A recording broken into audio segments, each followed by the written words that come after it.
What's going on, guys? Boss6 here, back to another video, and today I am recording my third and final video that I'm probably going to be releasing either on Monday or Sunday.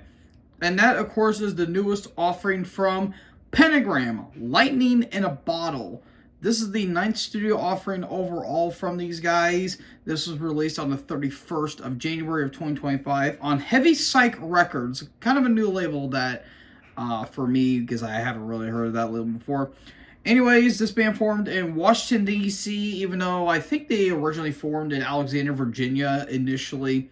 But this is kind of where they've been staying for most of their career. And they formed in 1971. Or it could be 81, I think. No, it said 91. At least what it said on the mail archive. So if I get that wrong, please feel free to correct me in the comment section below. So, I have heard of this band. I have seen a couple mutuals of the channel, aka Just Another Heavy Metal Maniac. He did a ranking of these guys, and he says that this is a pretty fun discography to listen to. And I am very well known of their frontman, Bobby, who's been through a lot.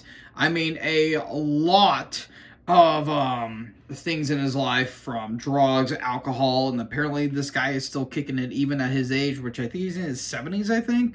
So, you know what? Good for Bobby. I mean, hell, frickin' Ozzy is still alive. Hell, all four original members of Sabbath are still kicking it with us today. So, there's that. So, yeah, interesting to see how this album played out. And, well, without further ado, let's get into this album. So we kick off with the opening track, Live Again, which has this very fuzzy tone to it, which is kind of the theme throughout this entire album. Has this nice fuzzy kind of warm tone to the guitars. More so of a stoner psychedelic vibe. I kind of get some moments of COC, The Obsessed, Saint Vitus. I'll probably say Trouble's a big one. And a little bit of Hawkwind in some ways in terms of the psychedelic rock. Maybe some Electric Wizard thrown in there as well. Really love the vocals in a way. I really love his more raspy tone, which is really nice. Then we get into track 2, In the Panic Room. Lots of Danzig vibes. It's sort of that more bluesy sounding veneer, which is really, really, really cool if you ask me. Then we get to I Spoke to Death, which I have a feeling Bobby might have done for a time or two. Very Black Sabbath sounding, more so early Black Sabbath. I would say self-titled, Paranoid, Volume 4, Master Reality, probably all the way up to Sabra Cadabra. In terms of that more stoner and doom sounding, with a little bit of that psychedelic vibe, which is really, really, really nice. Then we get into Dull Pain, which more melodic in a way. It's very upbeat, and that's kind of the theme throughout this entire album, that it's very upbeat. Not really a whole lot of like darker, moody, or doomy sections. It's very upbeat, and I'll kind of lead into a little bit of a negative, but I'll get to that when I get to that. Yeah, it's very melodic, and I kind of dig the melodies on it. Then we get into Lady Heroin. Probably my favorite track on the entire album. It has these very nice isolated vocals, which is really, really, really cool. And I just really love the more spacey sounding that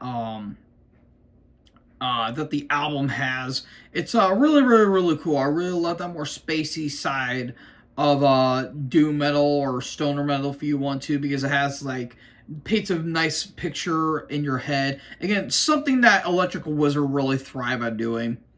Then we get to this title's funny. I'll certainly see you in hell. It's not I'll see you in hell. I will certainly see you in hell, which is basically a gimme. I really like it in terms of that title, but the short track on the entire album is just barely clocking over 2 minutes. I mean, it's kind of a song you kind of take it off the album, and you really wouldn't be missing anything too much, in my opinion. But all in all, it was solid for what it is. Then we get into Thunder Crust, which is very groovy. It's groovy, catchy. That's another thing about this album. It's very, very, very catchy.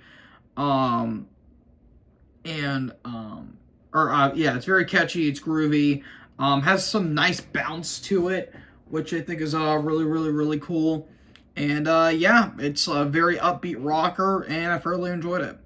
Then we get into Solve the Puzzle, which has a very crunchy riff to it. Kind of reminds me a little bit of Black Label Society in some ways, except the vocals are actually somewhat good on this. Yeah, that might give me a little bit of hate, but I am not a fan of Black Label Society. In terms of the vocals, I'm not a fan of Zach Sabbath's vocals, but I do like his riffs. But yeah, very crunchy riff. Has a really nice punch to it, which is really, really, really cool.